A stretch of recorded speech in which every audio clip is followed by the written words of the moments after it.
I remember the first time my parents called me an embarrassment.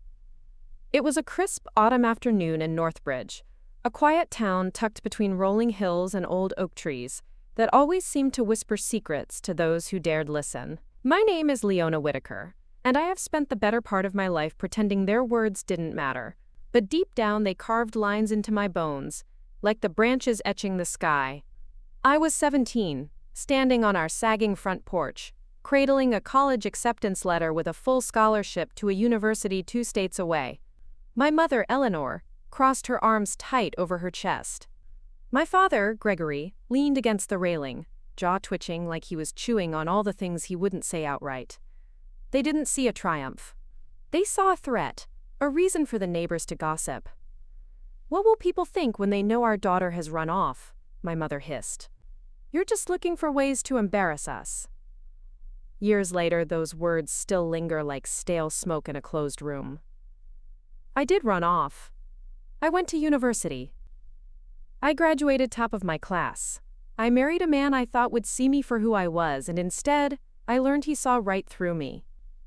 When my daughter Phoebe was born, I promised her I'd never let anyone make her feel like she was too much or not enough, like her mother was an embarrassment that needed to be tucked away.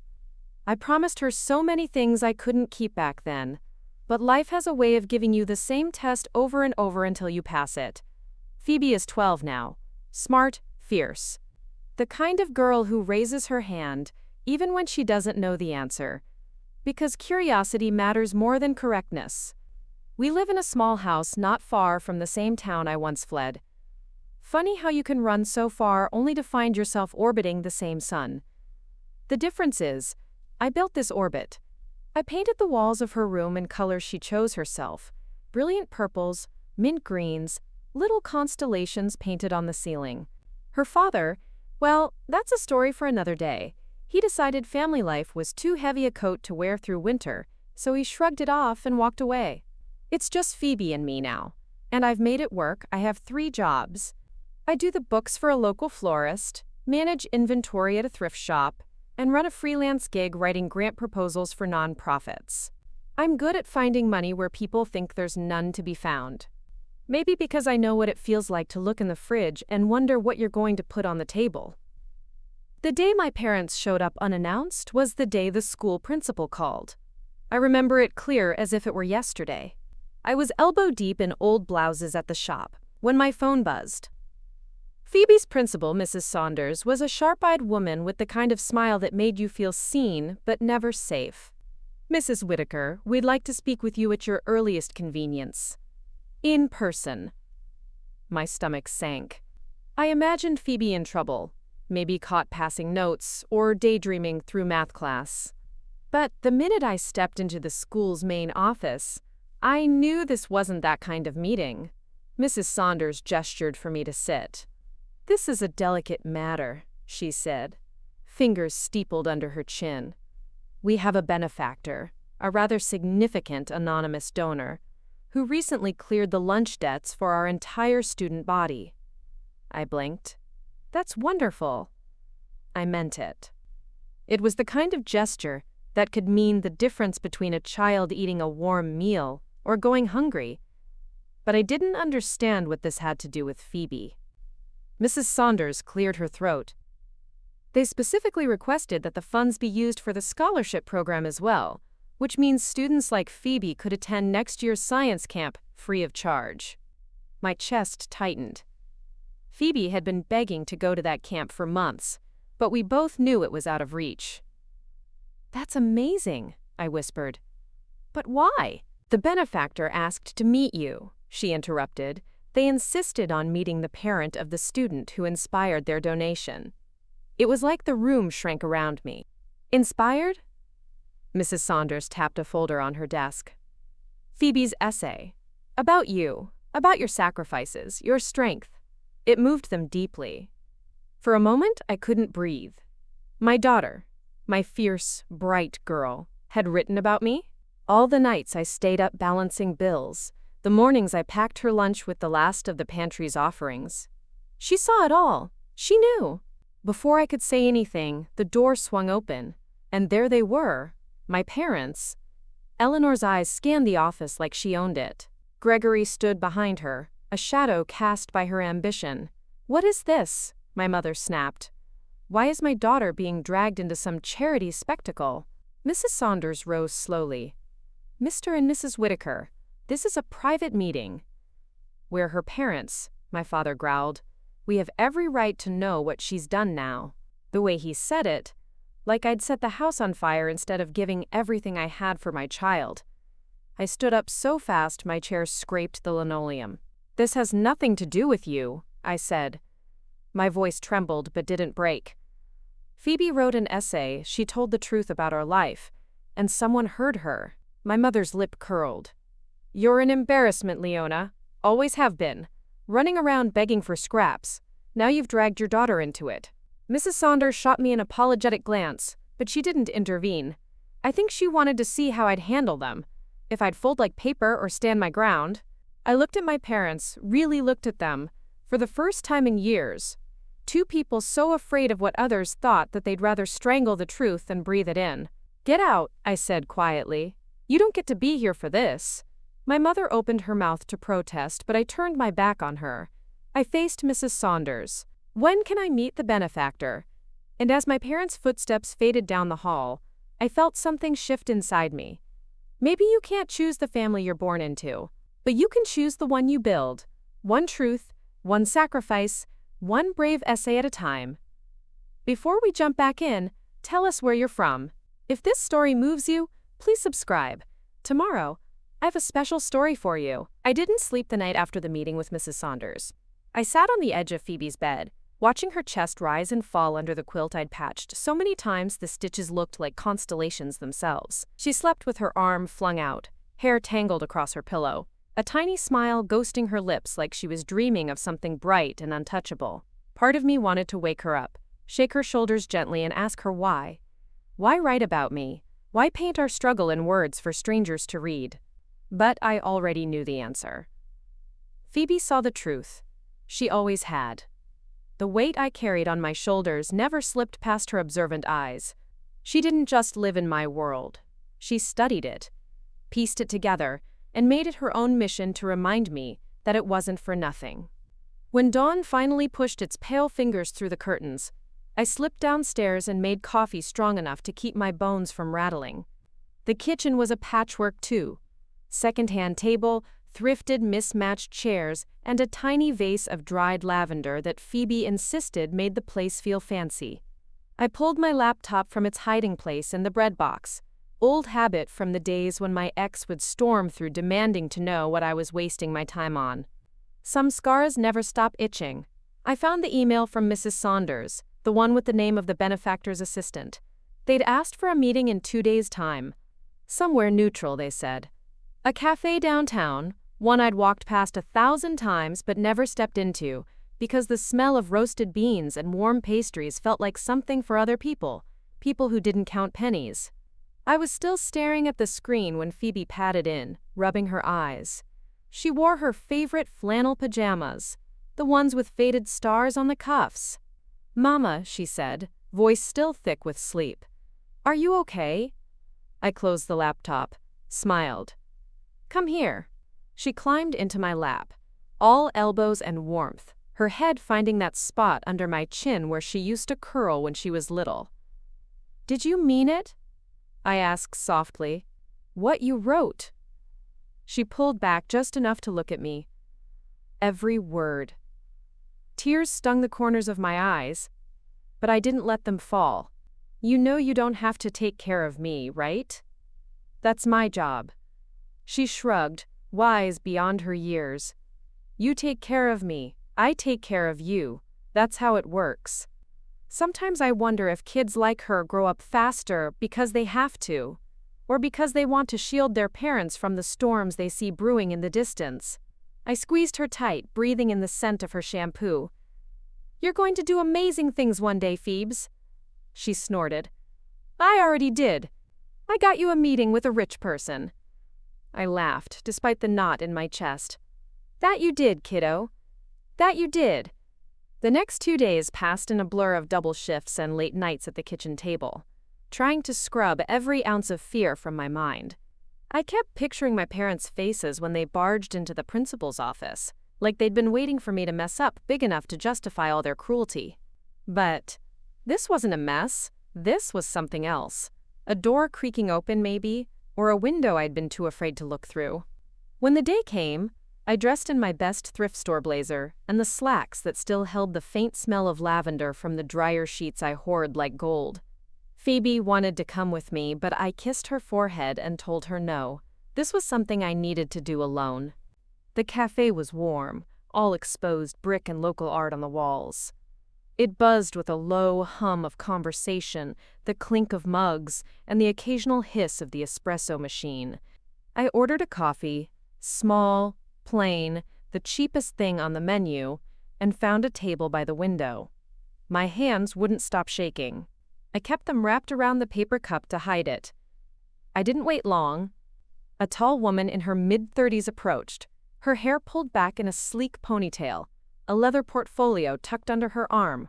She wore a coat that probably cost more than my rent. "Mrs. Whitaker?" Her voice was calm, warm, like someone used to delivering good news carefully. I stood. "Leona, please." She offered her hand. "I'm Morgan Ellis. I work for the Benefactor. May I sit?" I nodded, sinking back into my seat as she arranged her papers. For a moment, she just studied me, her eyes kind but curious, like she was trying to figure out how someone like me fit into all this. "Phoebe's essay moved us all," she began. "But for the Benefactor, it struck something deeper." I cleared my throat. "Who is it? I don't understand." Morgan smiled faintly. "That's the thing about true anonymity. It's sacred, but they asked me to share their gratitude. They know what it's like to be unseen, to work so hard you forget your own worth." I didn't know what to say. My mouth opened, then closed. "Why me?"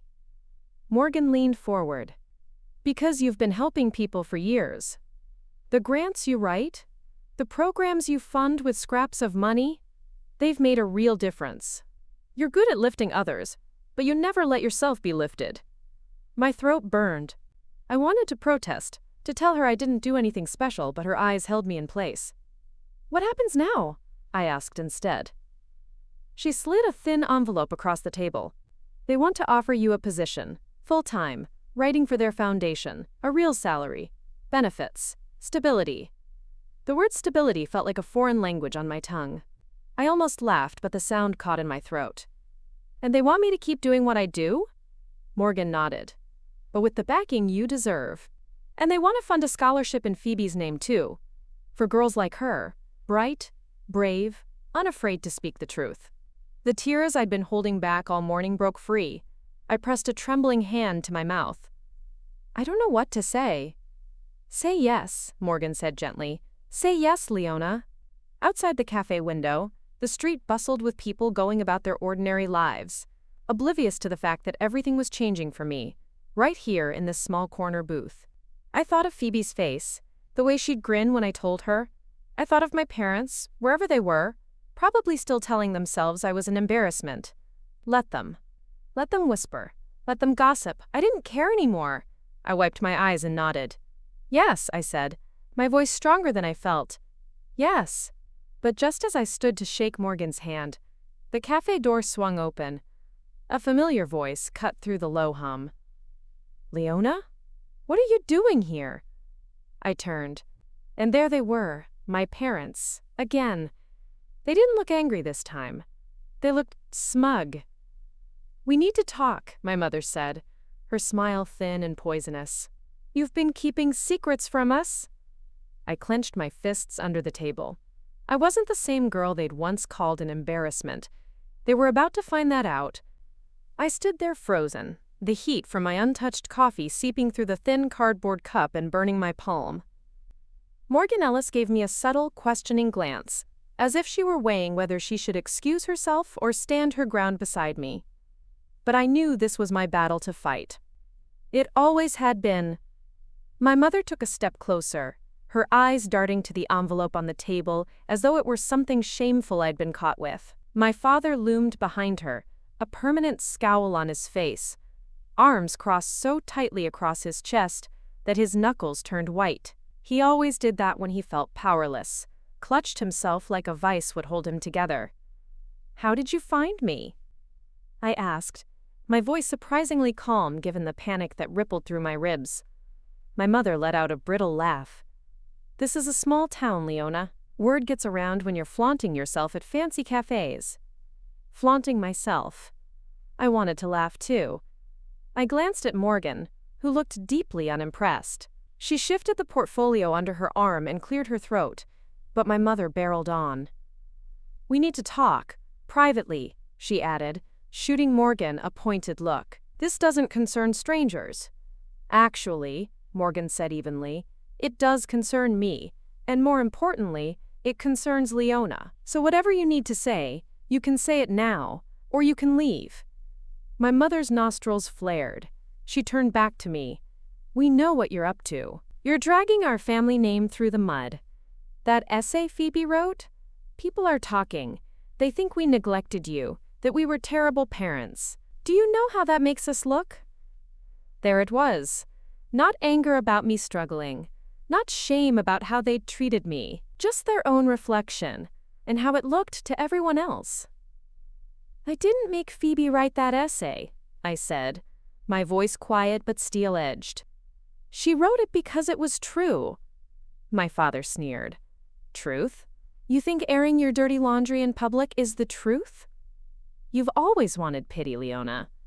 You're embarrassing." Morgan stepped closer to me, like she could sense the tremor building in my spine. "Mr. and Mrs. Whitaker," she said firmly, "if you have any business here, it should be with me, not your daughter." My mother ignored her. "We heard you've been getting involved with some benefactor. Getting money that you don't deserve. Using your daughter to tug at heartstrings." "Enough," I snapped. The word sliced through the cafe noise like a blade. People turned to look. I felt my cheeks flush, but I didn't back down. "You don't get to stand here and tell me what I deserve. You lost that right years ago." My father's face turned an ugly shade of red. "We're still your parents, and I'm still your daughter," I shot back. "But I won't be your scapegoat anymore. You didn't care when I was scrubbing dishes until my fingers cracked. You didn't care when Phoebe and I were rationing bread and peanut butter so we could make rent. Now you care because people are looking at you differently. That's not my problem." Silence crashed between us, heavy and suffocating. Morgan's hand brushed my elbow, grounding me. My mother's voice softened, a tactic I knew too well. "Leona, sweetheart, think about the family. If people think we're heartless, maybe they should," I cut in. "Maybe they should know the truth you tried so hard to bury." My mother flinched like I'd slapped her. My father stepped forward, lowering his voice like a threat. "You need to watch yourself. People who think they're better than their family always learn the hard way." Something inside me snapped. "I'm not better than you," I said, my voice trembling with the force of holding it steady. "I'm just not afraid of you anymore." Morgan spoke up, her tone a polite finality. "I think this conversation is over. If you have any further concerns, please direct them to me or our legal department." My mother's eyes narrowed, but she could see it too. The wall I'd built between us, brick by bitter brick. She spun on her heel, tugging my father with her. As they stormed out, the door swung shut behind them, leaving a silence that felt like freedom. Morgan exhaled slowly. "I'm so sorry." "Don't be," I whispered, my knees threatening to give out. "I should have done that years ago." We sat back down, my hands still shaking. Morgan pushed the envelope toward me again. "You're still in, right?" I nodded. "More than ever." She smiled. "Good. Because the benefactor would like to meet you next week, in person." I blinked. I thought they wanted to stay anonymous. "They did," Morgan said, folding her hands. "But your story changed that. They want you to see who they are, and why they care." I swallowed hard. "Where?" Morgan's smile widened. "London. London." The word felt unreal in my mouth. I'd never even left the state, let alone the country. My brain couldn't keep up. "What about Phoebe?" "Bring her. Morgan said. "This isn't just about you anymore." When I got home that night, Phoebe was waiting at the kitchen table, a plate of overcooked spaghetti and a glass of orange juice set out for me. She'd scribbled a note on the napkin, "Dinner for the best mom ever." I felt tears prick my eyes all over again. I told her everything, about the job, the scholarship, the trip to London. Her eyes widened with every word, her smile growing until it practically split her face in two. "London? Like Big Ben and double-decker buses?" she squealed. "Exactly like that," I said, laughing as she bounced in her seat. "Are Grandma and Grandpa coming too?" she asked innocently. I froze. "No, baby. This is just us." Her smile faltered for a heartbeat. "Are you mad at them?" I knelt beside her chair, brushing her hair back from her face. "I'm not mad. I'm done. There's a difference." She nodded, like she understood more than I wanted her to. "Okay, Mama, London." Just us. We packed that night. Phoebe filling a small suitcase with every stuffed animal she could cram in. Me folding my best hand-me-downs and praying they'd look good enough for whatever door we were about to walk through. When we boarded that plane a few days later, Phoebe pressed her nose to the window and whispered, "We're flying away from all the bad stuff, right?" I squeezed her hand. "No, baby. We're flying towards something better." But as the wheels lifted off the runway, I couldn't shake the feeling that my parents wouldn't let go so easily. I'd built my walls high, but sometimes the past finds a way to slip through the cracks. I just didn't know how far they'd be willing to go to pull me back down. The first thing that struck me about London was the sky. Low, brooding, like it held secrets behind its steel-gray clouds. Phoebe pressed her forehead to the cab window, eyes wide as the city unfolded around us in all its ancient, rumbling beauty. She pointed out everything: the red buses, the black taxis, the stately old buildings that looked like they'd stood for centuries just to greet her. I sat beside her, heart hammering so loudly I wondered if the driver could hear it. I kept replaying Morgan's words on the plane. "They want you to see who they are and why they care." A part of me wanted to believe it was a miracle. Another part, wiser, battle-worn, kept waiting for the other shoe to drop. We pulled up to a hotel that looked like something out of a movie. Grand columns, a doorman in a crisp uniform, a lobby that smelled faintly of polished wood and fresh flowers. Phoebe squeezed my hand so tight her knuckles whitened. "Mama," she whispered, "are we allowed to stay here?" I smiled, though my stomach flipped with the same question. "We're not just allowed, baby. We're invited." Morgan met us in the lobby. She looked different here, more relaxed somehow, her hair loose around her shoulders instead of pinned up. She greeted Phoebe first, crouching down so they were eye to eye. "I hear you're the real star of this story," she said, and Phoebe giggled, pressing her face into my side. Morgan walked us through the check-in process and handed me an envelope. "Your itinerary. The meeting is tomorrow afternoon. Until then, enjoy the city. The foundation has arranged for a tour guide. They'll show you around." I took the envelope with trembling hands. "Morgan," I said quietly, "who are they? Really?" She only smiled. "You'll see." The next morning, Phoebe and I wandered the city like wide-eyed explorers. We stood under the shadow of Big Ben, watched the guards at Buckingham Palace, fed pigeons in Trafalgar Square. We ate sandwiches on a park bench while Phoebe peppered our guide with questions. "Why is the river so brown? Do people really eat beans for breakfast here? Can we see the Queen?" For a moment, it felt like we'd slipped into someone else's life. A life where money wasn't a constant whisper of fear, where my mother's voice didn't echo in my head, where the weight on my shoulders felt like it might actually lift. But as we rode the London Eye, the city sprawling beneath us in a glittering maze of history and possibility, I caught a glimpse of something that made my stomach drop. Standing by the rail on the boarding platform was a man in a dark coat, holding a phone to his ear. He looked familiar, too familiar. His posture, the slope of his shoulders, the impatient way he tapped his foot. Gregory. My father. Phoebe tugged my sleeve. pointing out a landmark I couldn't hear her name over the roar in my ears. I forced myself to smile, to nod, but inside I was screaming. How did they get here? What did they want? By the time we stepped off, he was gone. Just a ghost on the edge of my vision. I convinced myself it was my mind playing tricks. That night, though, as Phoebe slept in the hotel bed beside me, I sat up for hours, staring at the hallway through the peephole, half expecting to see my parents standing there, knocking like they owned every door I dared to open. The next day, Morgan met us in the lobby again. "Are you ready?" she asked. I wanted to say no, but I just nodded. We rode together in a sleek black car, winding through streets that grew quieter and older with every turn. We stopped in front of a townhouse that looked plain compared to the grand buildings downtown. Red brick, ivy creeping up the walls, a blue door that looked freshly painted. "They're waiting inside," Morgan said. She rested a reassuring hand on my arm. "Whatever happens, just listen." I took Phoebe's hand. We stepped through the door into a sitting room that smelled faintly of old books and lemon polish. A fire burned low in the grate. And there, sitting in an armchair by the window, was a woman I recognized instantly, though I'd never met her in person.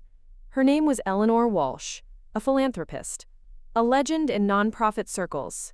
I'd read about her work for years, how she'd grown up poor, clawed her way up the ladder, and built a foundation that quietly poured millions into communities that needed it most. She rose to greet me. "Leona, and you must be Phoebe." Phoebe shrank back, starstruck. I managed a wobbly smile. "It's an honor, Ms. Walsh." "Eleanor, please." She gestured for us to sit. "I've been waiting a long time for this." She poured tea for all three of us, her movements careful and unhurried. "I know you have questions," she said. "I'd like to answer them, but first I want to tell you why you're here." She leaned forward, her eyes locking on mine. "Years ago, I was you, a single mother, working 3 jobs, everyone telling me I wasn't enough. And when I made it, when I built all this, I promised myself I'd find women like me and help them build too." My throat tightened. "Why me? There are so many others." "Your daughter's essay reached me," she said, simply. "But it wasn't just the words. It was the proof that you didn't break, Leona. You bent, you struggled, but you never broke." Phoebe leaned her head on my shoulder, her little hand finding mine under the table. "I want you to take the job," Eleanor continued. "Work with us. Use your grant skills, your community work. But I also want to invest in you. A real home, a savings plan, a future for Phoebe that doesn't rest on your bones alone." The tears spilled free before I could stop them. "I don't know how to thank you." Eleanor smiled gently.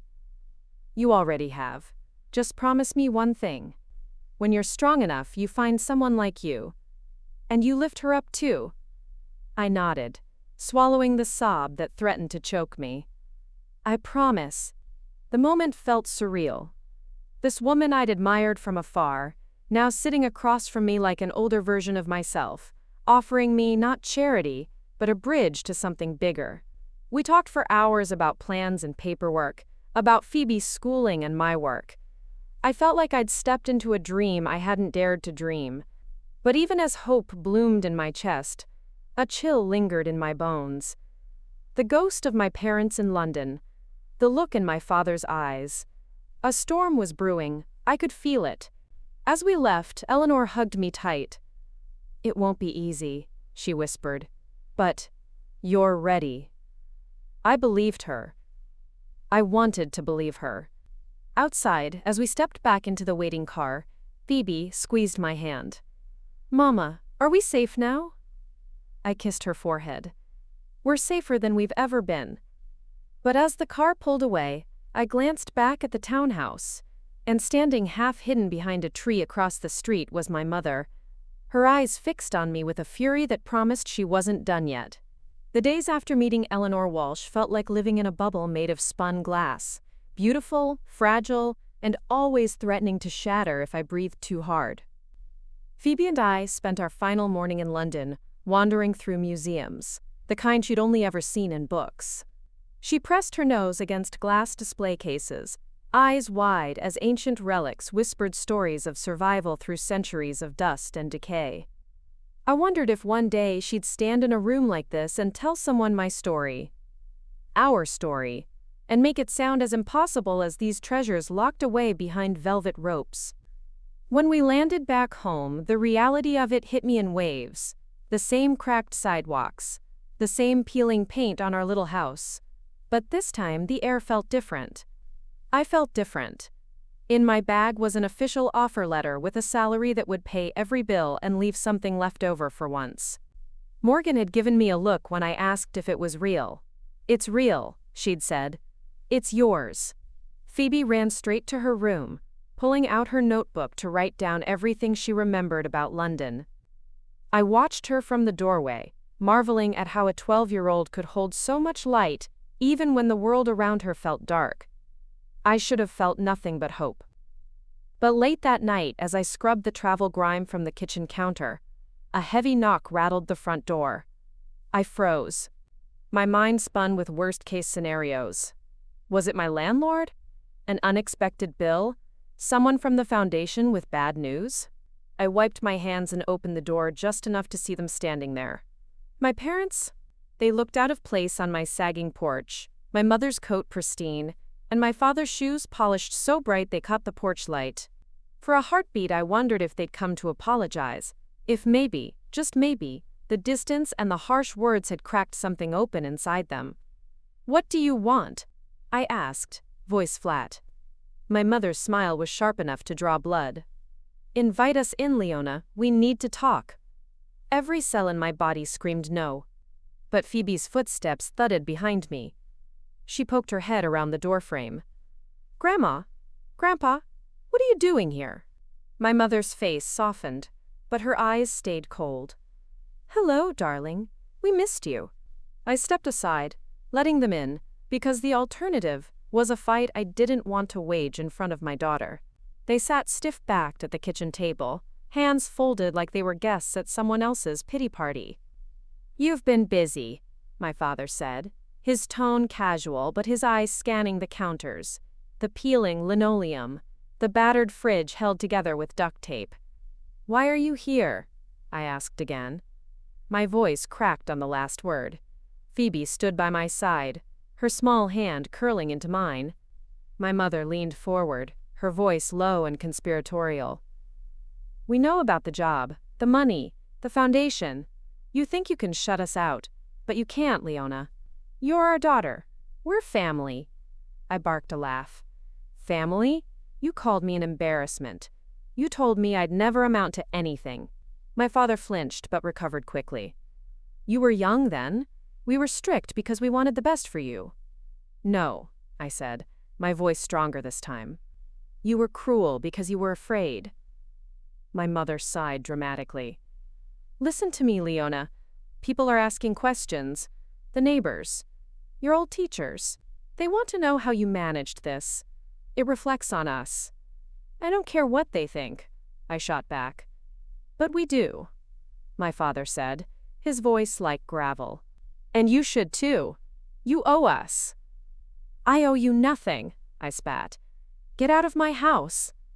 Phoebe's grip tightened. "Mama." My mother's smile turned pitying. "Think about Phoebe. She deserves a family, stability. We can help you."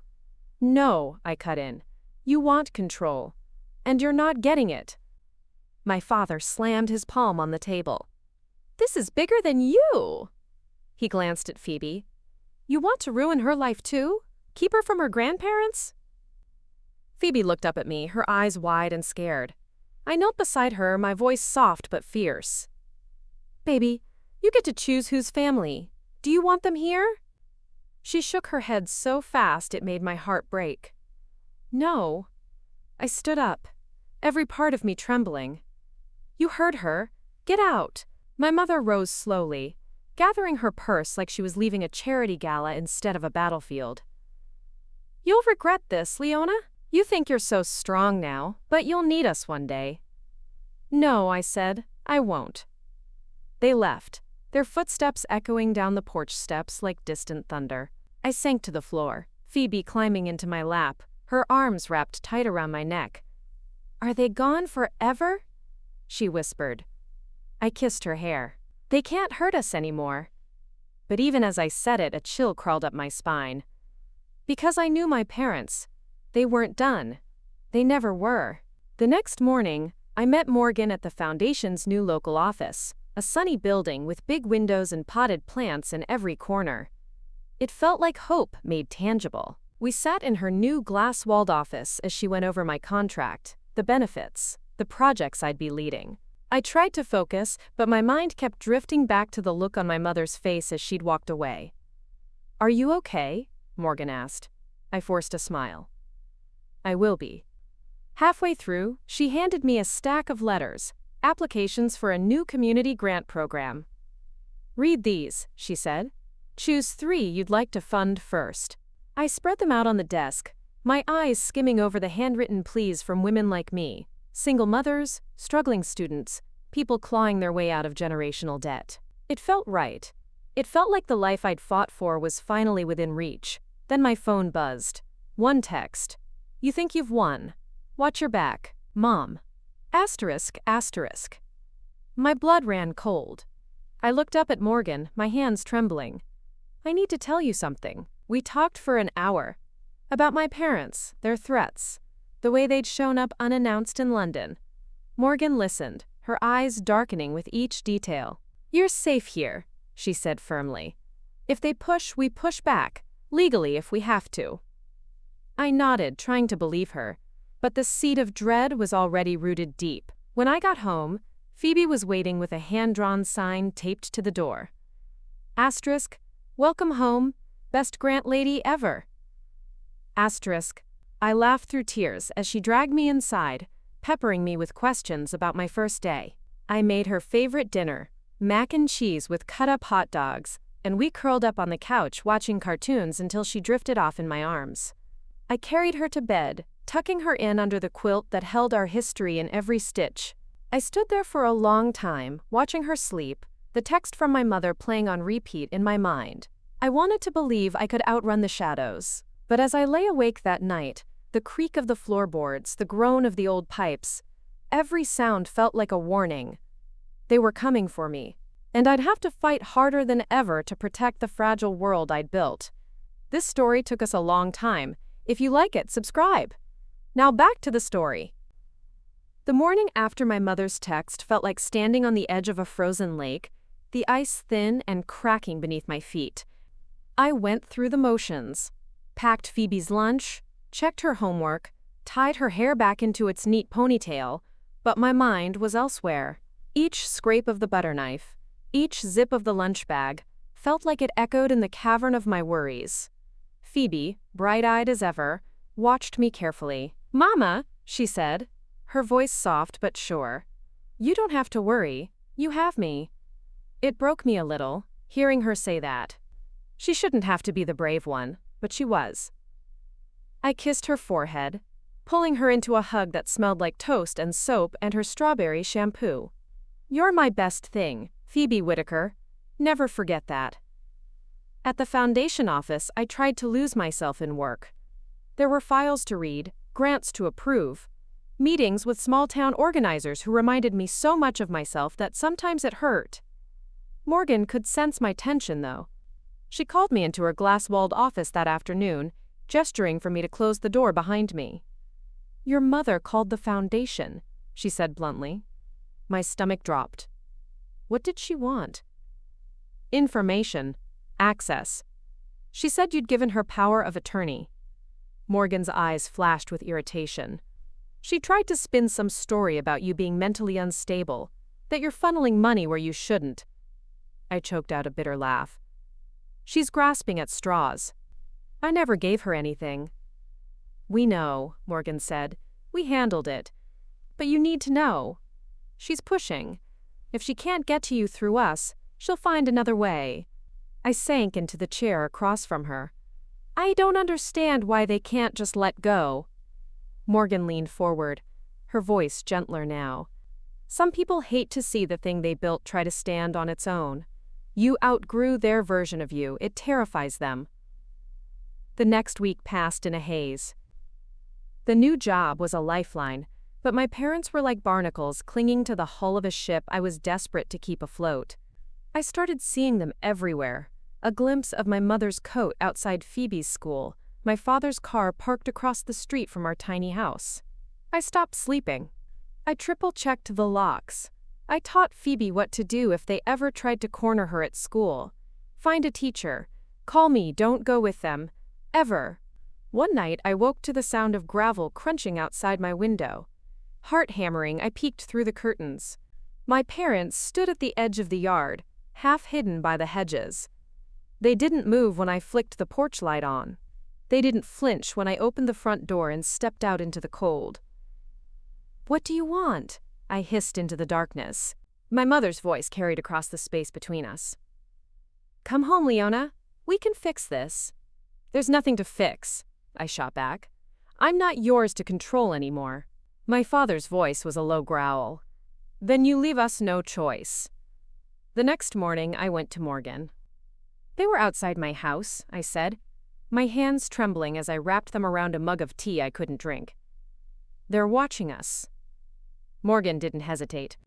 "We're getting you a lawyer, and I want you and Phoebe to stay in one of the foundation's apartments until this blows over." "I can't run forever," I whispered. "It's not running," she said. "It's protecting what you've built." That night, Phoebe and I packed our bags again. We left our little house behind, the creaking floors and peeling paint, the rooms that had held our worst nights and our sweetest mornings. The foundation's apartment was small but beautiful, a 2-bedroom overlooking the park with new furniture that didn't smell like old cigarettes and cracked vinyl. "It's like a castle," Phoebe breathed as we walked in. She dropped her bag by the door and raced through each room, flinging open closets and jumping on the bed like a little girl who'd never known fear. I stood by the window, staring at the city lights. For the first time in weeks, I let myself believe we might actually be safe. But that night, a letter slid under the door, a single sheet of paper in my mother's neat handwriting. "We know where you are. You can't hide forever. Family is forever. Asterisk. Asterisk. I didn't sleep at all." The next day, Morgan and the lawyer met me in the office's small conference room. The lawyer, a wiry woman named Yvette, spoke in a clipped, calm tone that made me feel like maybe, just maybe, this nightmare had a strategy. "They have no legal claim," she said, tapping her pen on the table. "They can't take Phoebe. They can't touch your finances. But they can harass you, drag your name through the mud, make your life miserable." "They already are," I said. "What can I do?" Yvette leaned forward. "Document everything. Every letter, every text, every time they show up. File for a restraining order if they escalate, and if they break it, they go to jail," Morgan finished.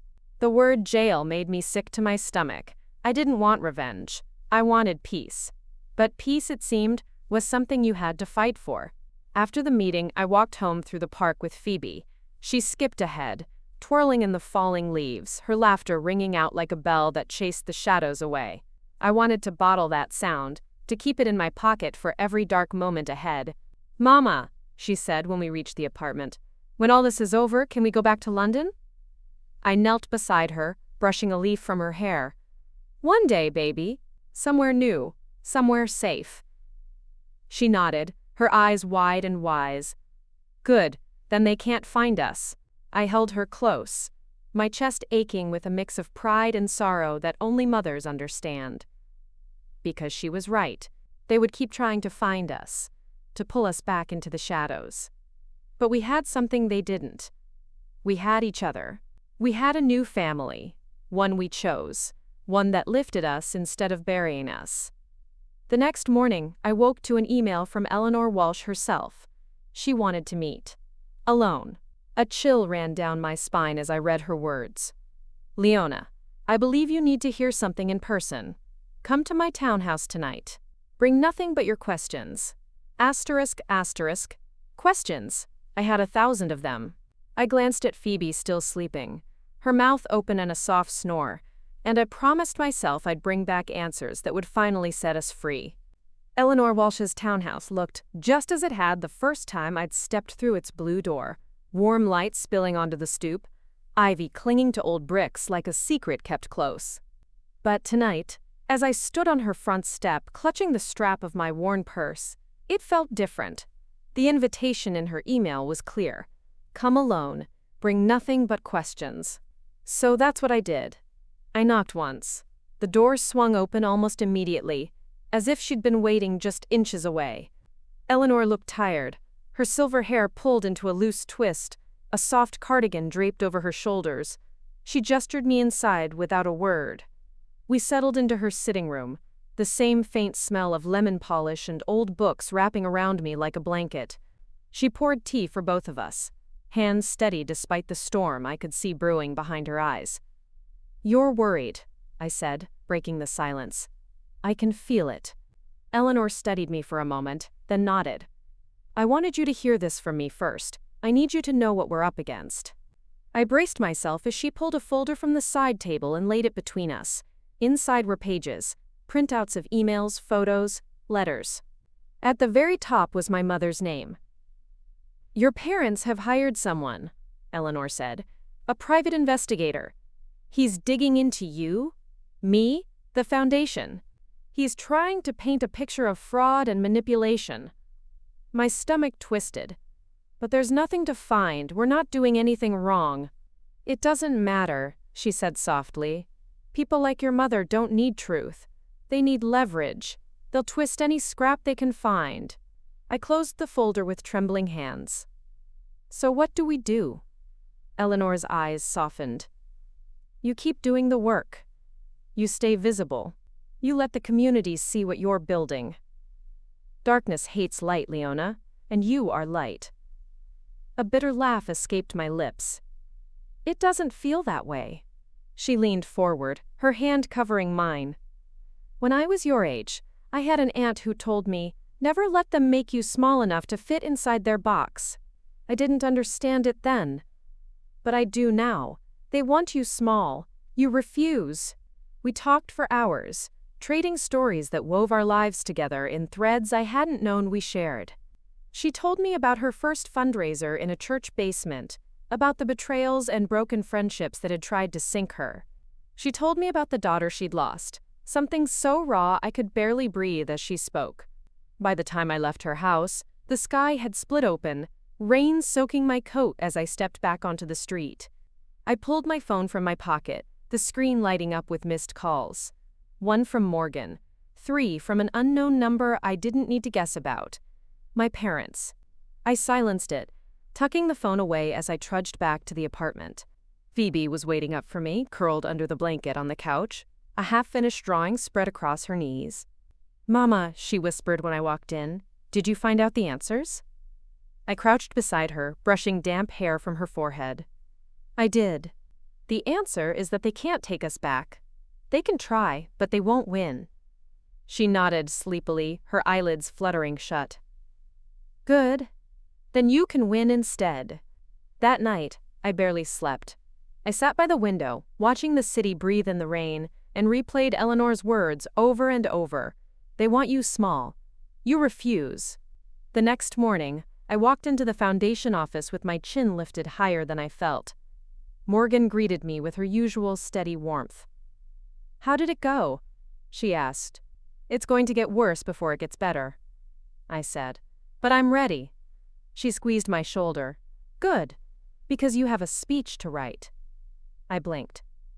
"A speech?" "Eleanor wants you to be the keynote at the community gala next month. It's time everyone sees who you are.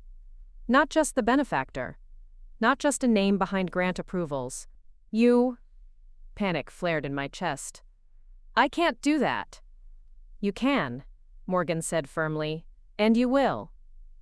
Over the next weeks, the foundation became my armor. The community projects rolled out one by one. New school supplies for underfunded classrooms, safe housing for single mothers, a community garden that grew faster than weeds in summer. I poured myself into every project until my hands ached and my voice cracked from meetings and late-night calls. But my parents didn't stop. The letters came daily now, slid under doors, taped to car windows, Sometimes just a single line scrawled on scrap paper. You owe us. Family doesn't run. You'll regret this. One evening, as Phoebe and I walked home from the community garden, a car pulled up alongside us. My mother's voice floated out the open window like a curse. "Leona, get in. We need to talk." I kept walking, my hand gripping Phoebe's so tight she winced. "No, think about your daughter," my father added. "Do you want her dragged through the mud when this all comes crashing down?" I turned, the setting sun burning behind them, casting their faces into shadow. "You don't get to threaten her. Not ever." My mother's eyes glittered.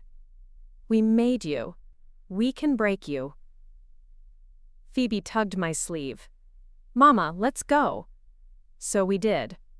We ran, right up the apartment steps, 2 at a time, until we were inside with the deadbolt thrown, and my heart beating so hard it drowned out everything else. That night, I started writing the speech.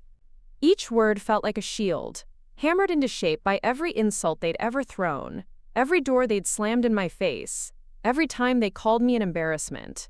I didn't sleep. I didn't eat. I just wrote.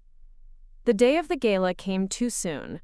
The venue glittered with fairy lights strung across old beams, flowers blooming from every corner, the scent of hope hanging heavy in the air.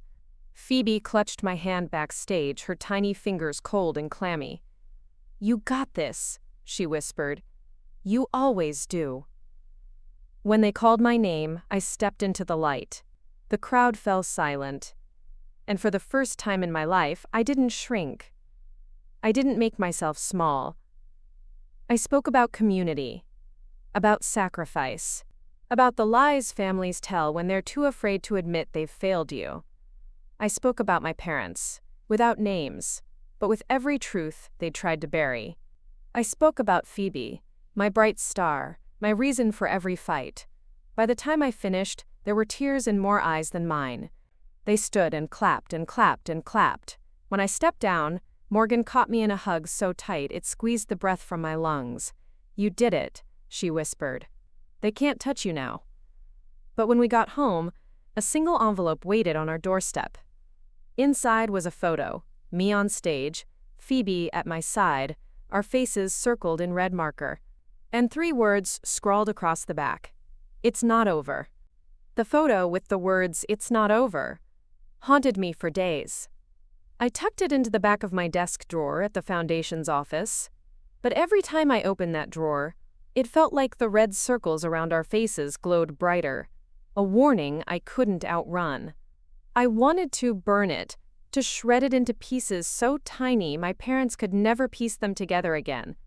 But something in me, maybe the part that had learned how to survive their games, knew I needed to keep every scrap of evidence. At night, Phoebe lay curled up in my bed. She'd taken to sleeping there after the envelope arrived, her small body pressed against mine, like she could absorb my fear in her sleep. She never said it out loud, but I could feel her worry in the way her hand curled around my wrist even after she drifted off. Morgan pushed harder than ever after the gala. "You need to be out front," she told me one afternoon as we sat side by side, the office windows throwing squares of sunlight across our paperwork. "The more they see you, the less power your parents have. Bullies thrive in the dark." I wanted to believe her, but the shadows in my mind had a way of following me, even under the brightest lights. Still, I did it. I showed up. I cut the ribbon at the new community pantry opening. I hosted story hours at the library, reading books to wide-eyed kids who reminded me so much of Phoebe it made my heart ache. I even did a local news interview, my voice steady as I spoke about the grant programs, the scholarships, the ways our town could lift each other up. But every night when I turned the key in the apartment door, dread coiled tight in my stomach. Would they be waiting? Would they be watching? Sometimes I thought I saw them, my mother's coat at the corner of a grocery aisle, my father's car in the rearview mirror. Most days, I convinced myself it was my mind playing tricks, but deep down I knew better. One night, after a late board meeting, I stepped off the elevator in the apartment building and found a package at our door. It was wrapped in brown paper. No name, no return address. My heart slammed so hard I almost dropped my keys. I bent down, pressing my ear to the package like I could will it to tell me it was harmless. Inside, I found a single item, an old photo of me as a teenager, standing on our front porch, the college acceptance letter clutched to my chest.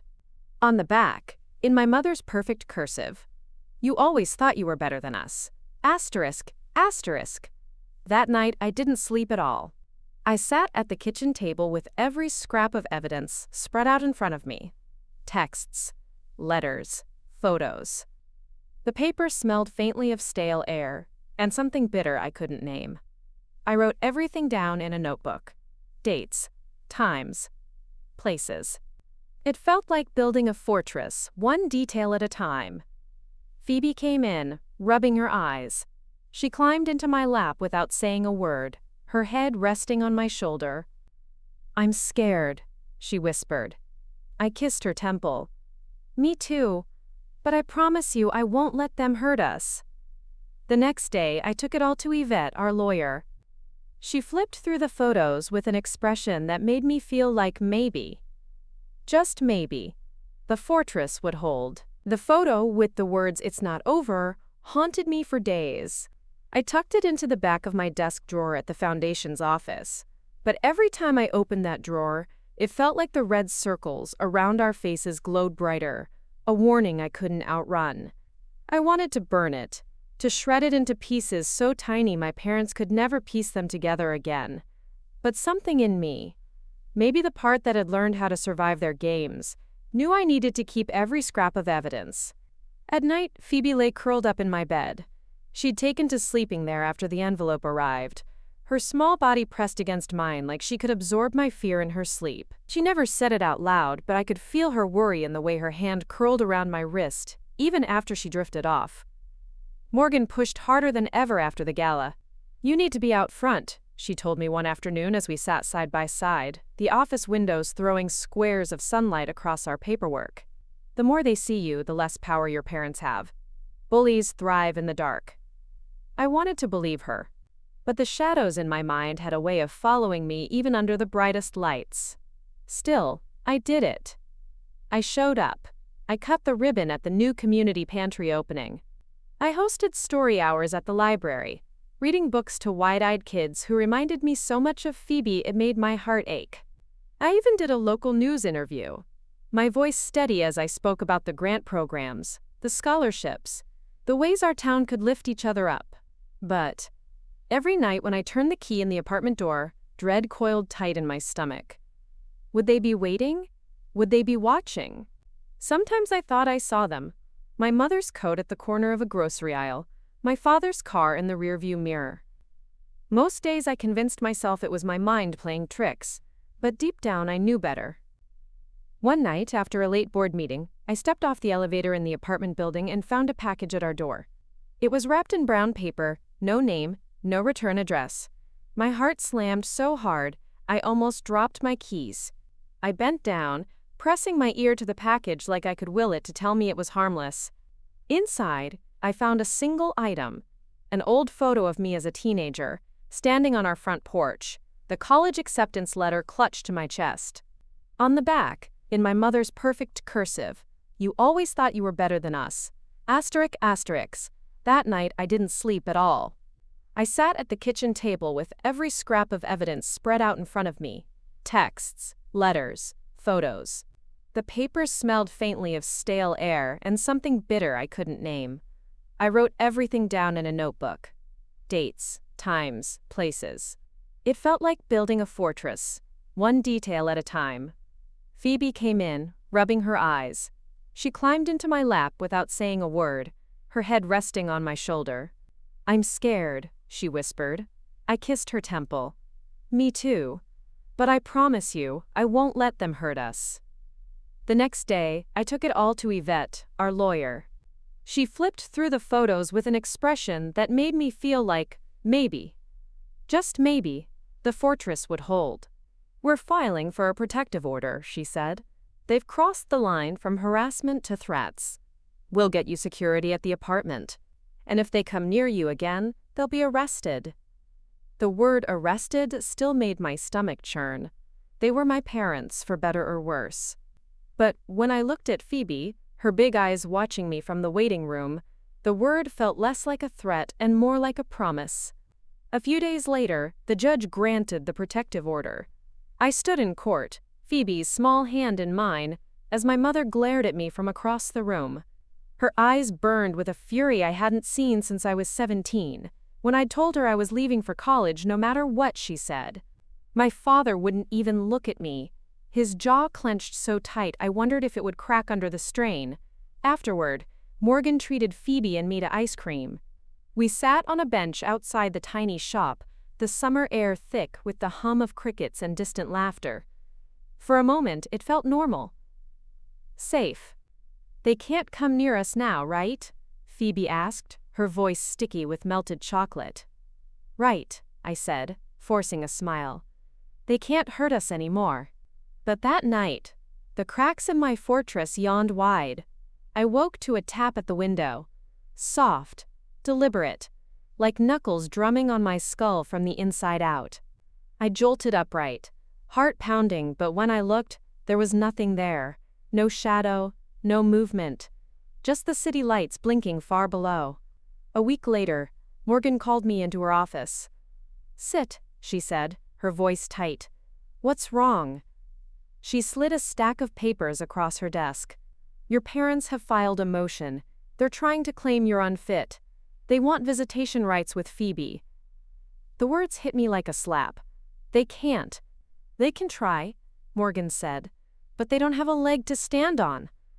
I stared at the papers, the legal language blurring into nothing.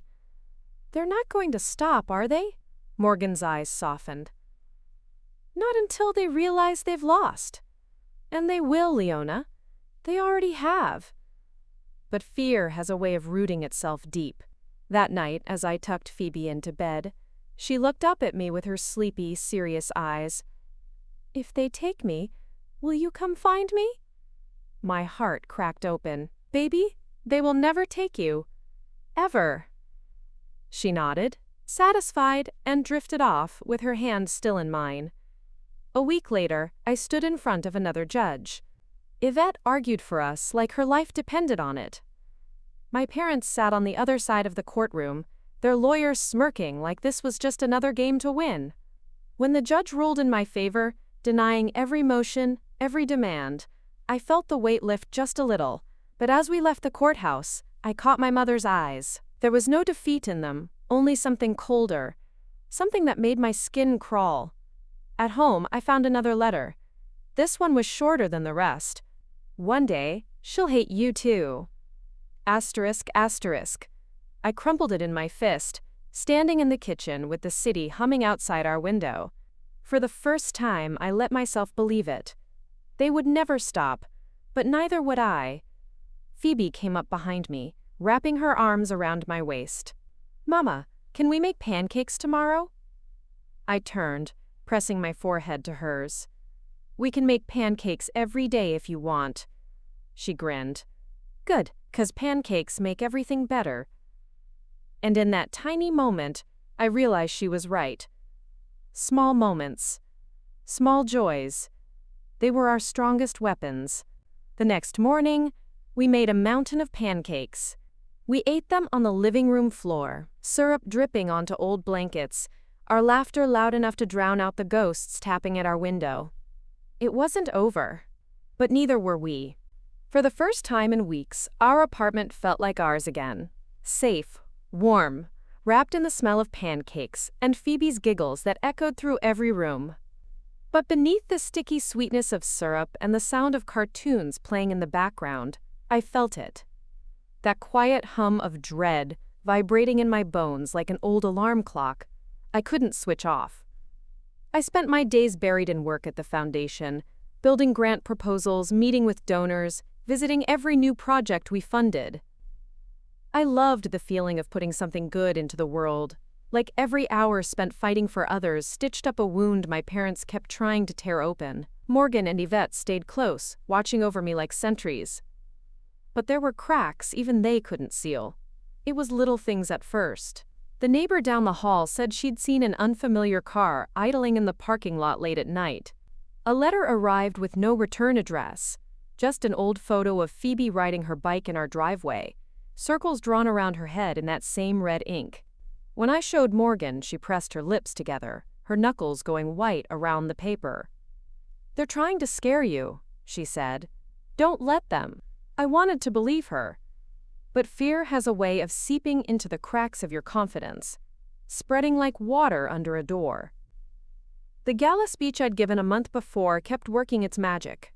People stopped me at the grocery store to say they'd never heard someone speak so honestly. Parents from Phoebe's school sent notes, thanking me for showing them what fighting back looked like. Donations to the foundation doubled. But the brighter the spotlight grew, the darker my parents' threats became. One evening I stayed late at the office, the building quiet except for the soft hum of the cleaning crew somewhere down the hall. I stood at the copy machine, watching the pages slide out one by one when a shadow moved outside the glass walls of the conference room. I froze. The shape lingered for a moment. Tall, broad shoulders, the silhouette of a man I didn't have to see up close to know was my father.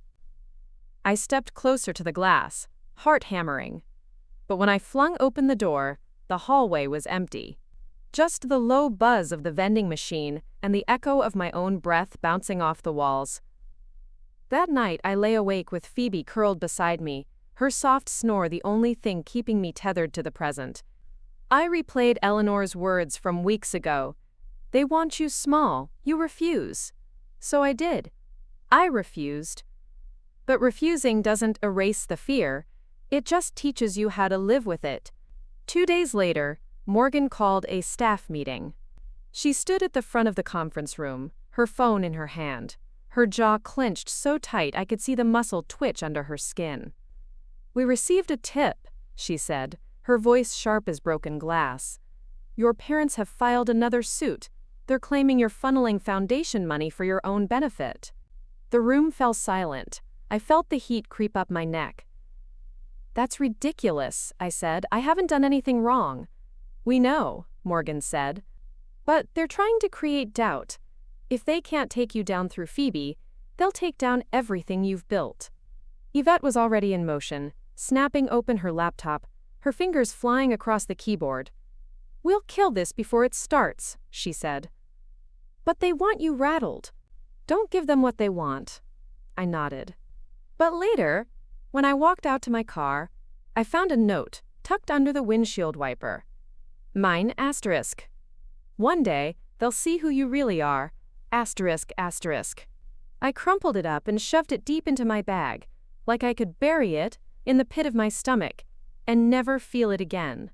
The next day, I found Phoebe on the living room floor, surrounded by colored pencils and scraps of construction paper. She was working on a new project. A scrapbook of all the good things, she told me. Each page was filled with moments she wanted to keep forever. Photos of us in London, the pancake morning, the night we built a blanket fort and fell asleep watching old movies. "So when the bad stuff happened," she said, her brow furrowed as she glued another picture down, "we can remember it doesn't last forever." Sometimes I wondered if she was 12 going on 40. I sat beside her, tracing my finger over her neat block letters. "You're amazing, you know that?" She shrugged, that little smile ghosting across her lips. "You made me that way." That night, while she slept, I flipped through the pages she'd finished. I lingered on one photo. Just the two of us on the couch, my arms around her, our heads pressed together like two puzzle pieces that only made sense side by side. I slipped the photo out of its sleeve and tucked it into my purse. A talisman. Proof that no matter how hard they tried, my parents couldn't rewrite the story we'd made for ourselves. At the next board meeting, Eleanor pulled me aside. She looked older than I'd ever seen her, worry lines carved deep into the soft skin around her eyes. "They're going to escalate," she said quietly. "You need to be ready." "How?" I asked, my voice small in a way I hated. "How do I get ready for people who know exactly how to break me?" "You don't let them make you fight alone," she said. "They want you isolated. We won't let that happen." The following week was a blur. Depositions. Statements. Calls from reporters asking about the lawsuit my parents had thrown into the public eye. Yvette fought like a wolf, tearing every claim apart before it could take root. But the gossip spread faster than facts ever could. One night, I found Phoebe curled up on the couch with her scrapbook, tears pooling on the glossy pages. "They're trying to ruin everything," she whispered. "Why can't they just love you?" I pulled her into my lap, rocking her like I had when she was tiny. "Because love isn't in them, baby." "But that's not our fault." She sniffled. "What if they win?" I kissed the top of her head. "They won't. Even if they take everything, they can't take us." But in the darkness of that night, I felt the edge of my courage fray. How many times could I stand up just to be knocked back down again? A few days later, the judge threw out the suit. Publicly. Decisively. It should have felt like a victory, but the same night my mother called me from a blocked number. Her voice was sweet as honey poured over poison. "We could make all this stop, Leona. All you have to do is come home, bring the girl, start over." I said nothing. I just let the silence fill the space between us until she hung up. When I told Morgan and Yvette, they both sat in silence for a long time. Finally, Yvette said, "There's only one thing left to do. We make them irrelevant." "How?" "We take your story public, not just the good parts, all of it. The truth." My stomach dropped. "You want me to go on camera and talk about my parents?" Morgan put a hand over mine. "It's your choice. But if you do this, they'll never be able to twist your story again." That night, I sat at the kitchen table long after Phoebe went to bed. I flipped through her scrapbook, every page a testament to what we'd built together, and I knew in my marrow that the only way to bury the past was to drag it into the light. When I closed my eyes, I pictured my mother's face when she realized her control was slipping away forever. And for the first time, I didn't feel fear. I felt something close to freedom. I didn't sleep the night I made the decision to go public. While Phoebe snored softly beside me, I lay awake, staring at the shadows the streetlights painted on our ceiling, listening for the creak of the pipes, the click of the heater, the tiny signs that our apartment was still ours and not theirs. Not yet. By morning I knew.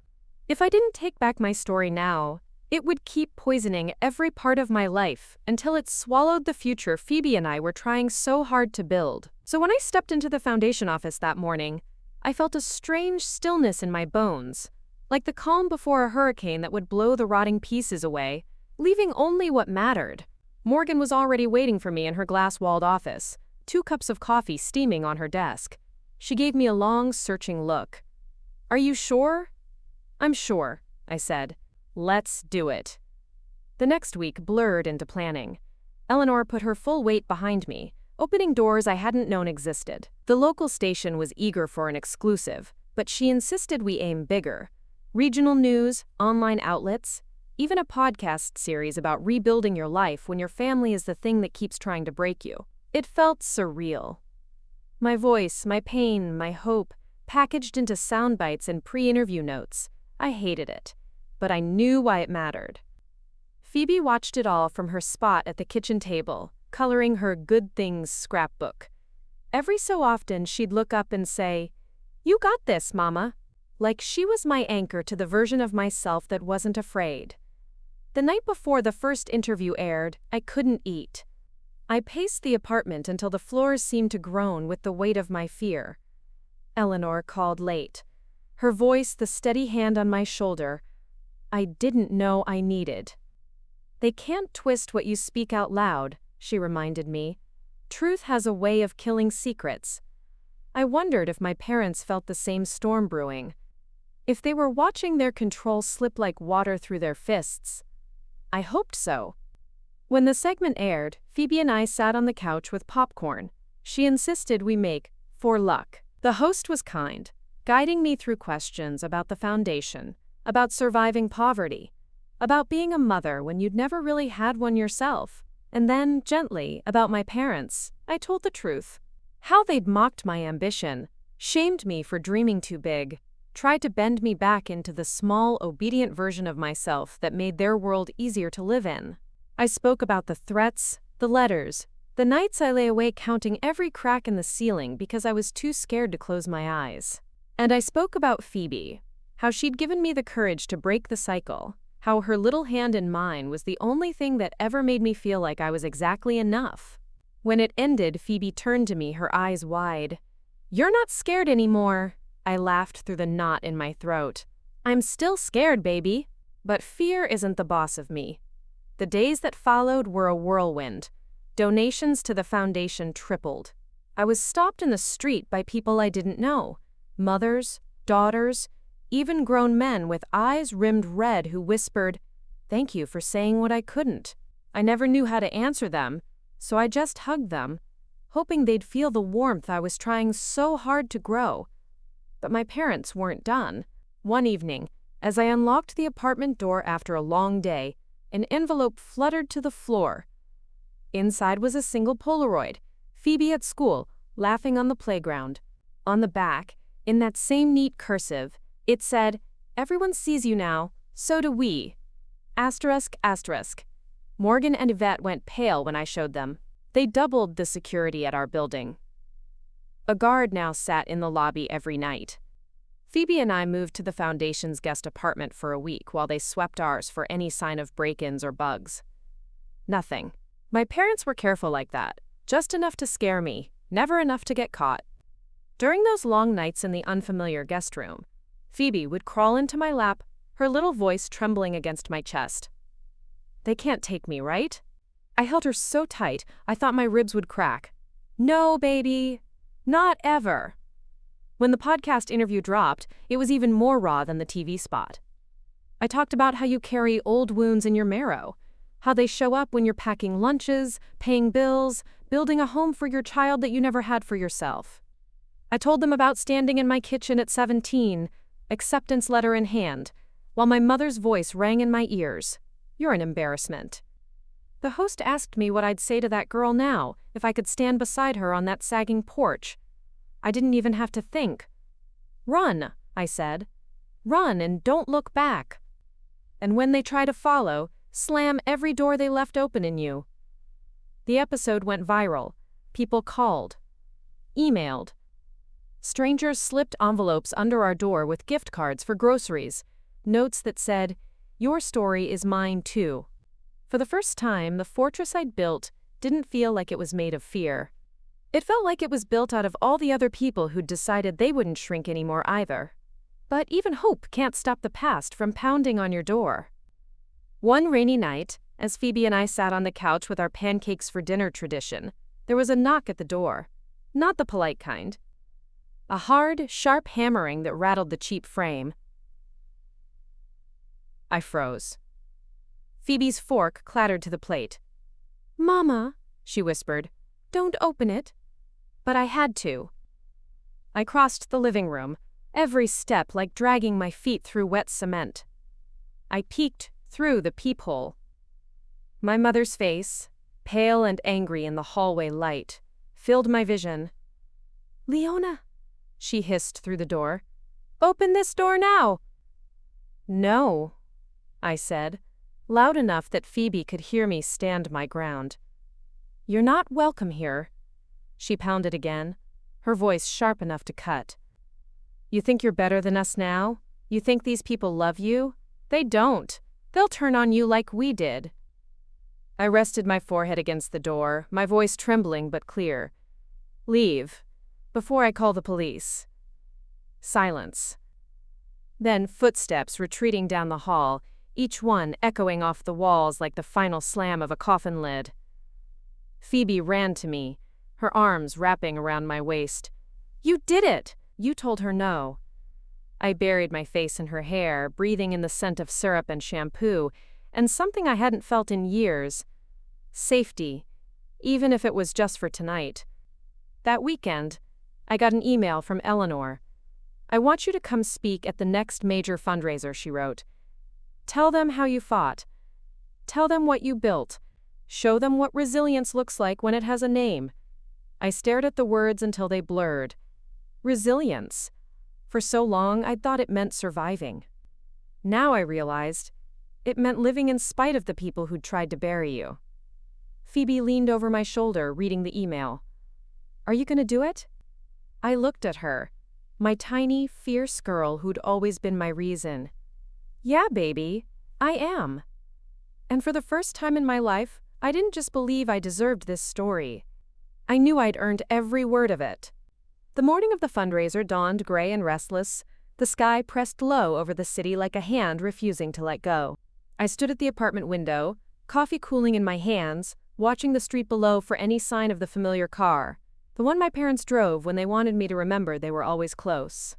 But the street was empty, except for an early jogger and a delivery truck rattling past. Behind me, Phoebe buzzed around the living room, pinning pieces of paper to the wall for what she'd dubbed her wall of good things.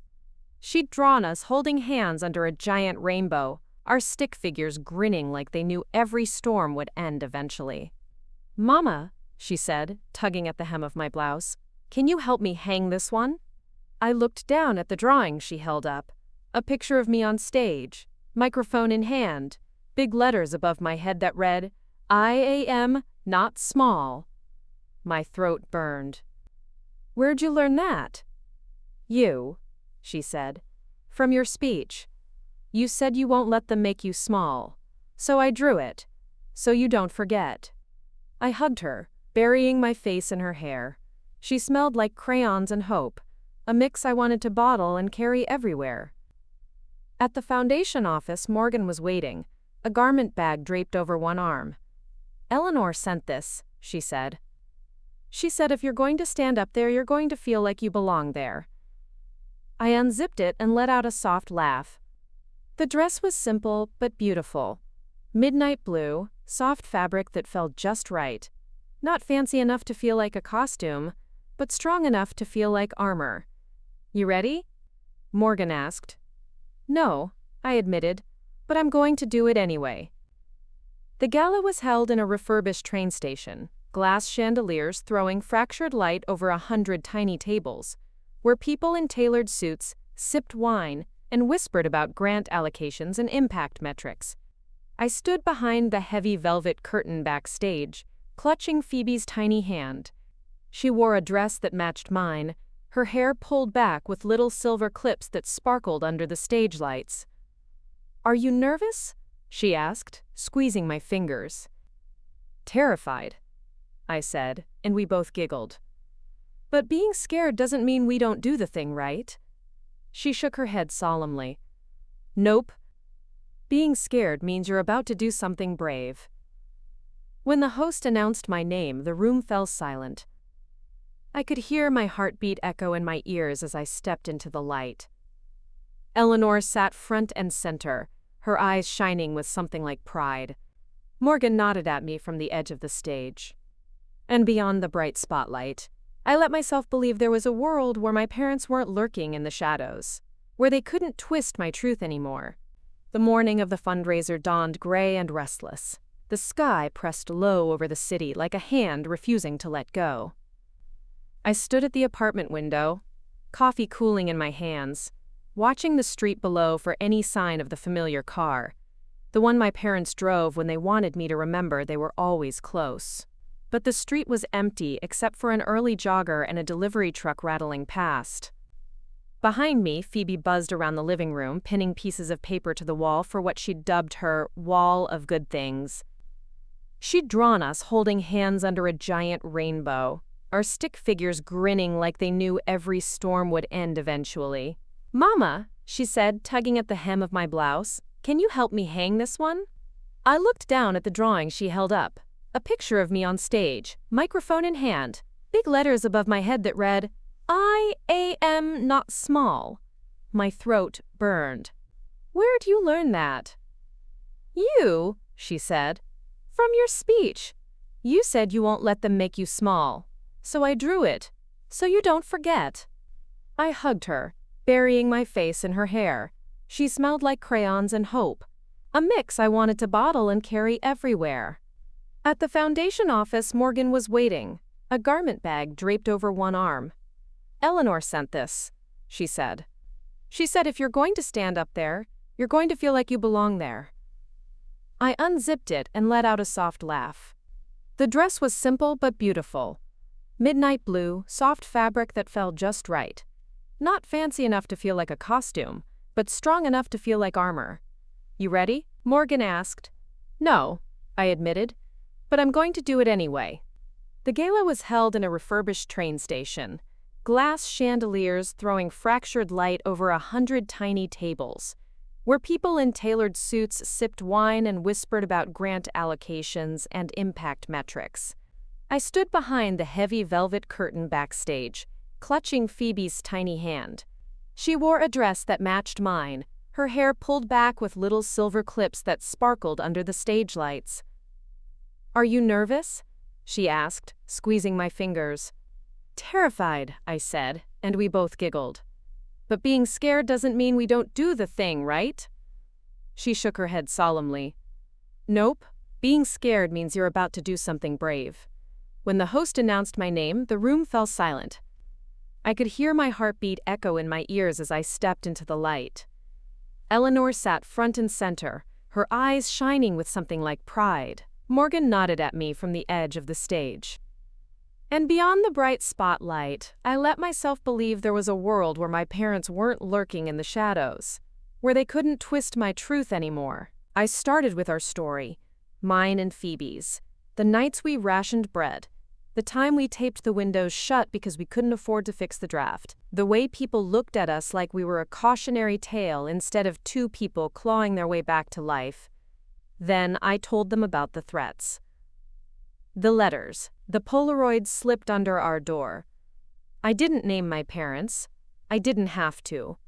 The room heard it in every crack of my voice that turned to steel by the end. They called me an embarrassment, I said, my hands gripping the podium. They wanted me small. But you can't shrink a seed and stop it from growing. You can only delay the bloom. When I finished, the applause rolled over me like a wave, too big to stand against, so I let it carry me. Phoebe ran up onto the stage, wrapping her arms around my waist. I buried my face in her hair, letting the sound wash over every bruise my parents had ever left on my spirit. But the celebration didn't last long. The next morning, a knock at my door pulled me out of the fragile bubble we'd built. It wasn't my parents this time. It was a courier with a manila envelope, the foundation's logo stamped in the corner. Inside, a letter from Eleanor. They showed up at my house, she'd written in her steady, looping script. Your parents, they demanded money. They said if we didn't pay them to leave you alone, they'd release proof that you lied about everything. I read the words twice before they made sense. It felt like the air had been knocked out of my lungs. Morgan came over that night, Phoebe asleep in the next room, her wall of good things glowing under her nightlight. Morgan paced my living room, her hands slicing the air. They've gone too far. Extortion, that's what this is. We'll press charges. And then what? I asked. They're my parents, Morgan. I don't want to be the person who puts them behind bars. You're not the person doing that, she snapped. They are. They're giving you no choice. I rubbed my temples, the exhaustion wrapping around my bones. What if they do it? What if they release this so-called proof? Morgan looked at me like I'd just asked if the sun would come up tomorrow. There is no proof because you didn't lie, and if they try, we crush it. Publicly. But all I could think of was Phoebe. How she'd look at me if another story ran on the news, my parents spitting poison into every microphone they could find. That night, I sat at the kitchen table long after Morgan left. I pulled out every letter, every photo, every scrap of evidence that told the real story. I spread it across the table like a crime scene map, my past laid bare under the harsh kitchen light. Phoebe woke up and found me there, the fridge hum the only sound in the silent apartment. She climbed into my lap, her small hands cupping my cheeks. Mama, it's gonna be okay. I pressed my forehead to hers. How do you know? She shrugged. Because I drew it that way. In the morning, I called Eleanor. Do it, I said. Press charges. I won't protect them anymore. She didn't say, I'm proud of you.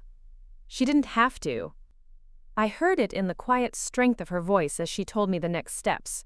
The lawyers she'd already put on standby, the way she'd stand beside me when the world found out just how far my parents were willing to go to keep me under their thumb. A week later, the police showed up at my parents' house. They called me from the station, their voices a mixture of fury and desperation. "You did this," my mother hissed over the static. "You think they love you? They'll drop you just like we did." I almost laughed. Then I guess I have nothing to lose. The foundation board held a meeting the same day.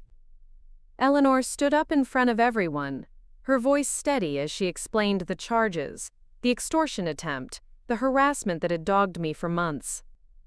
When she finished, she looked at me across the table. "Do you want to speak?" I stood. I looked every one of them in the eye.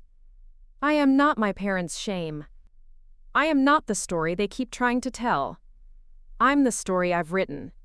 And I'm not small anymore. They voted unanimously to back me. Legal fees covered, security increased. A statement drafted for the press that made it clear I had their full support. When I picked Phoebe up from school that afternoon, she raced into my arms, breathless. "Is it done? Are they gone?" "Not gone," I said, hugging her tight, "but far enough that they can't reach us anymore." She pulled back, a grin splitting her face. "Then you can put a new good thing on the wall." That night we did just that. A photo of the two of us at the gala, her arms wrapped around my waist, my smile wide and real and unafraid. I looked at all the drawings pinned around it, every rainbow and pancake breakfast, and sleepy Saturday morning captured in marker and crayon. I realized this was our fortress. Not the locks on the door or the guards at the lobby. This, us. It's strange how quiet the world feels when the worst storm you could imagine has already passed. There's a hush that settles over your bones, like your body is waiting for the next blow. But it never comes. After the charges were filed, after the papers ran the headlines about the extortion and the threats, my parents fell silent. There were no more letters under the door, no more Polaroids slipped into Phoebe's backpack, no more calls from blocked numbers late at night, my mother's voice dripping with honeyed poison. The world, it seemed, had finally learned what I had known all along. Their power was a mirage, and once I spoke the truth out loud, they had nothing left to wield. Phoebe and I celebrated in our own small way. Pancakes for dinner, again. She made me promise that when she's older, we'll go to London again. This time with enough money to buy silly souvenirs and stay in a hotel with a view of the city lights. I promised. I promised a lot of things that night, pressing each vow into the warm curve of her sleepy forehead as she drifted off beside me on the couch. The foundation threw a small party after the charges stuck, a way of marking the closing of one chapter and the start of something bigger. Eleanor hugged me so tight I could feel her ribs against mine, her eyes shining when she pulled back. "You did it," she whispered. "You burned it down. Now you get to build what comes next." A month passed. Then 2. We moved out of the apartment the foundation had given us and into a small house of our own, tucked on a quiet street where Phoebe could ride her bike without looking over her shoulder. The day we signed the lease, she made me take a photo of us on the front step, her missing front tooth grinning wide, my smile tired but real. "This goes on the wall of good things," she said. Number 1. There are nights I still lie awake, listening to the creaks of the floorboards, the groan of the old pipes, the wind rattling the windows. Part of me will always be waiting for the footsteps on the porch, the letter slipped under the door. Trauma is sticky like that. It clings to the edges of even your brightest rooms, but then Phoebe's laughter drifts down the hall. Or I find a new drawing pinned to the refrigerator, a messy rainbow with stick figures holding hands under it. Or Eleanor calls with news of another grant approved, another community center saved, another mother who now has a chance to build her own fortress. It's not perfect. It never will be. But it's real. And it's ours. A few weeks ago, Eleanor invited us to a dinner at her house, a small gathering to celebrate the foundation's biggest year yet. I stood in her warm kitchen, the smell of lemon and rosemary filling the air, as Phoebe giggled in the next room, showing off her wall of good things to a woman from the board. Eleanor poured me a glass of wine. "Do you ever think about what you'd say to them now if they showed up?" she asked. I didn't hesitate. Nothing. I'd say nothing at all. She laughed softly, raising her glass. That's the best revenge, you know. Silence. I sipped my wine, the warmth blooming in my chest. They can't touch us anymore. They never could, she said. Not really. When the dinner was over, Phoebe and I walked home together under a sky so clear you could see the stars even above the city lights. She held my hand, swinging our arms with that unself-conscious joy only children know how to keep alive. "Mama," she said suddenly, "are you proud of me?" "More than anything," I said, squeezing her hand. "Are you proud of me?" She giggled. "Always, even when you're grumpy in the mornings." I laughed so hard I had to stop walking. In that moment, under that wide, forgiving sky, I felt every bruise the past had left in me start to fade just a little. They'd never be gone completely. But they didn't have to be. They were part of my story, but they weren't the ending. The next morning, Phoebe pinned a new picture to the wall of good things. It was the two of us in front of our new house, the sun shining above us, our stick-figure arms linked tight. Above it, in her big block letters, she'd written, "We are not small. We are not small. We are not an embarrassment. We are not secrets to be hidden or shadows to be chased. We are a story rewritten, a future reclaimed, a fortress built brick by tiny brick. And this time, it's ours, forever." 2 more great stories are next. Don't miss them. Subscribe and turn on notifications.